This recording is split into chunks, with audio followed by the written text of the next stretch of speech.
Hello student, biology की online class में आप सभी का स्वागत है। बायोलॉजी के लास्ट क्लास में जो अपना टॉपिक चल रहा था वो चल रहा था जीन पूल के बारे में। हम लोगों ने जीन पूल पढ़ लिया था, व्हाट इज जीन पूल। इसके साथ ही साथ हम लोगों ने पढ़ लिया था टाइप्स ऑफ जीन पूल या जीन कोश के प्रकार के बारे में। हम लोगों ने बता दिया था कि जो जीन पूल होते हैं वो 3 टाइप्स के होते हैं। कितने टाइप्स के होते हैं भाई? 3 प्रकार के होते हैं। फर्स्ट कौन सा था अपना? Primary gene pool. सेकंड कौन सा था? Secondary gene pool. और थर्ड कौन सा था? तृतीयक या टर्सरी जीन पूल। क्लियर है? इस प्रकार हमारा जो जीन पूल वाला टॉपिक था वो क्लियर हो गया था, कंप्लीट हो गया था। आज का जो हमारा टॉपिक है, आज हम डिस्कस करेंगे जर्म प्लाज्म कंजर्वेशन या जनन द्रव्य संरक्षण। तो अपना टॉपिक क्या है भाई? जर्म प्लाज्म कंजर्वेशन, हिंदी में बोलते हैं जनन द्रव्य संरक्षण। सबसे पहले तो हम लोग जान लेते हैं what is germ plasm conservation. जैसा कि नाम है, हम लोग नाम से ही इसको डिफाइन कर सकते हैं। इन वन वर्ड अगर हम लोग बोले तो जनन द्रव्य के संरक्षण या जनन द्रव्य को सुरक्षित करना ही क्या कहलाता है? जनन द्रव्य संरक्षण। क्लियर है इतनी बात? मतलब जनन द्रव्य को संरक्षित करना जर्म प्लाज्म कंजर्वेशन कहलाता है। अगर हम इसकी सटीक डेफिनेशन की बात करें तो सटीक डेफिनेशन होगी जनन द्रव्य को ऐसी स्थिति में रखना। किसमें? जनन द्रव्य को ऐसी स्थिति में रखना जिससे उसकी नष्ट होने की जो संभावना है वो बहुत ही कम रहे या न्यूनतम रहे। इसके साथ ही साथ इसे आसानी से खेतों में उगाया जा सके। तो इस क्रिया को क्या कहा जाता है? Germ plasm conservation. क्लियर है इतनी बात? क्या होगा? जनन द्रव्य को ऐसी स्थिति में रखना जहां पर इसकी समाप्त होने की या इसकी नष्ट होने की संभावना है वो बहुत कम रहे, न्यूनतम रहे, और इसे लॉन्ग टाइम तक सेफली रखा जाए और आसानी से खेतों में उगाया जा सके या कृषकों को उपलब्ध कराया जा सके। इसे क्या कहा जाता है? Germ plasm conservation. ठीक है, तो क्या होगा? जनन द्रव्य को ऐसी स्थिति में रखना, जनन द्रव्य को ऐसी स्थिति में रखना जिससे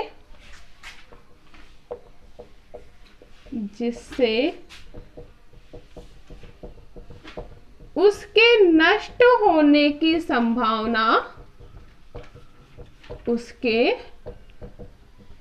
नष्ट होने की संभावना न्यूनतम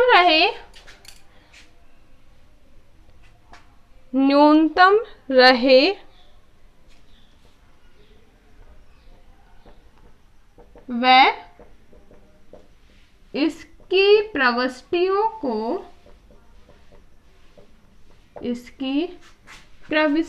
को आसानी से खेत में उगाया जा सके। आसानी से खेत में उगाया जा सके। यह क्रिया क्या कहलाएगी? Germ plasm conservation. क्लियर है? अगर हम बात करें methods of germ plasm conservation या जनन द्रव्य के संरक्षण की विधियों की, तो जनन द्रव्य का जो संरक्षण होता है मुख्य रूप से 2 विधियों के द्वारा होता है। किसके द्वारा होता है भाई? 2 विधियों के द्वारा होता है। एक तो होता है इन सीटू कंजर्वेशन और सेकंड होता है एक्स सीटू कंजर्वेशन।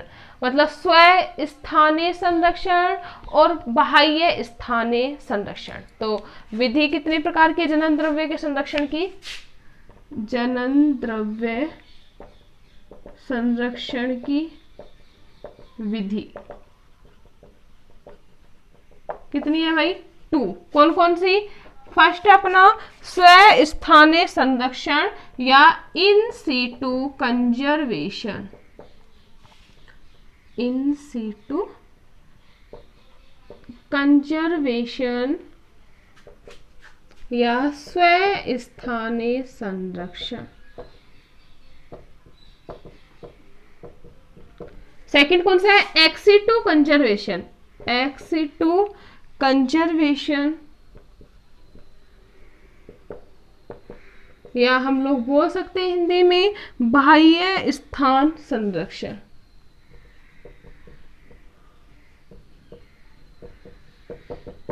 क्लियर है? अब हम बात करेंगे फर्स्ट इन सीटू कंजर्वेशन की या स्व स्थानीय संरक्षण क्या होता है। नाम ही क्या है? In situ. स्व का मतलब अपने। जैसा कि हम लोग जानते हैं, we all know that student, science में क्या होता है, बहुत सारे जो वर्ड्स होते हैं उनके नाम के अकॉर्डिंग ही हम उसे डिफाइन कर सकते हैं। स्व का मतलब क्या होता है? अपने। स्थान का मतलब अपने ही स्थान पर। संरक्षण का मतलब संरक्षित करना। मतलब अगर हम क्या होगा, अपने ही स्थान पर जन्म द्रव्य के संरक्षण की क्रिया क्या कहलाएगी? स्व स्थानीय संरक्षण। क्लियर है? अगर हम सटीक डेफिनेशन की बात करें तो सटीक डेफिनेशन इस प्रकार से होगी कि जनन द्रव्य को अपने ही स्थान पर, जिस स्थान पर मतलब वो पादप प्रजाति उगी है, उसे उसके प्राकृतिक आवास में ही क्या करना? संरक्षित करना। क्या कहलाएगा भाई? इन सीटू कंजर्वेशन। क्लियर है? तो क्या होगी डेफिनेशन? जनन द्रव्य को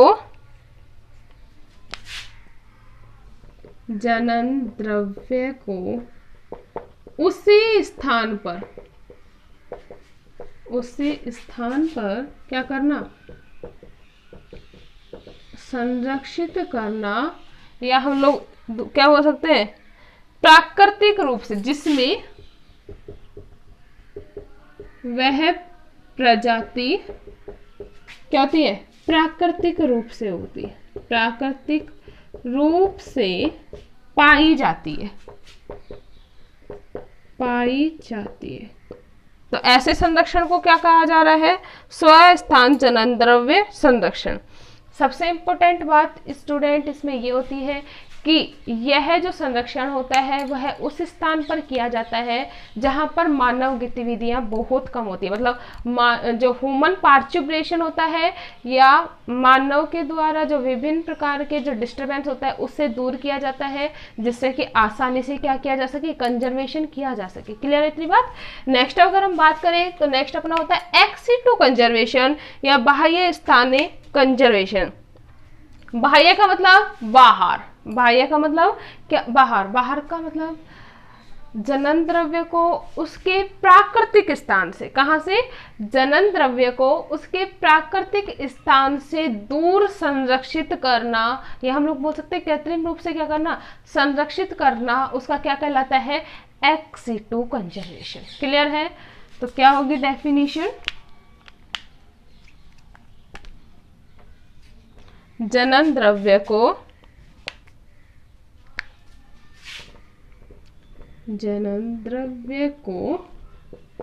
उसके प्राकृतिक आवास से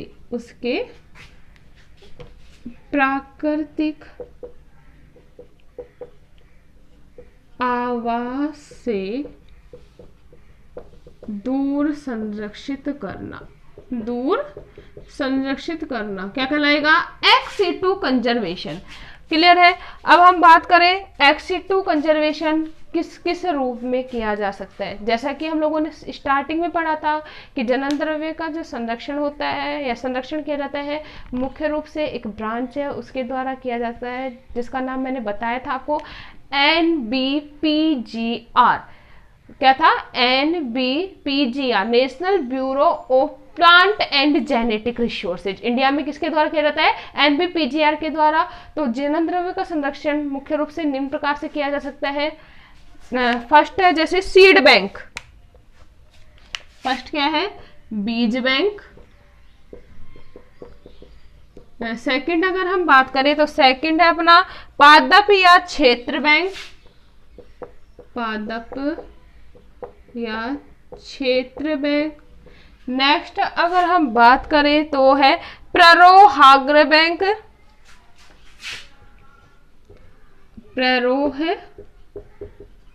प्ररोहाग्र बैंक। नेक्स्ट अगर हम बात करें तो cell and cell organ bank, मतलब कोशिका और कोशिका अंग बैंक, कोशिका व कोशिका अंग बैंक। और नेक्स्ट लास्ट जो अपना है वो है डीएनए बैंक, डीएनए बैंक। तो जनन द्रव्य का संरक्षण एक्सिटू कंजर्वेशन में हम लोग कहाँ कहाँ पर कर सकते हैं? जर्म प्लाज्म का कंजर्वेशन बीज बैंक में, पादप क्षेत्र बैंक में, प्ररोहाग्र बैंक में, ठीक है, डीएनए बैंक में, cell and cell organ bank में, ठीक है। इस प्रकार से हम लोग जनन द्रव्य क्या कर सकते हैं? कंजर्वेशन कर सकते हैं। जैसे हम बात करें बीज बैंक की, तो इसमें किसका स्टोर किया जाता है?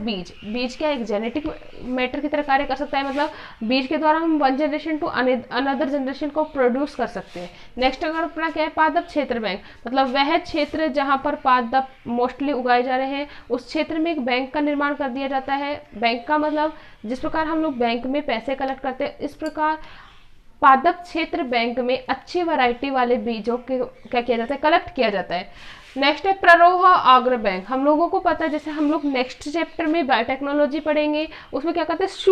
शूट के द्वारा भी कंप्लीट कैलस कल्चर माध्यम के द्वारा या कैलस कल्चर के द्वारा पूर्ण रूप से पादप का निर्माण किया जा सकता है। तो इसमें भी क्या किया जा सकता है? ये भी किसका पार्ट है? एक्सिटू कंजर्वेशन का।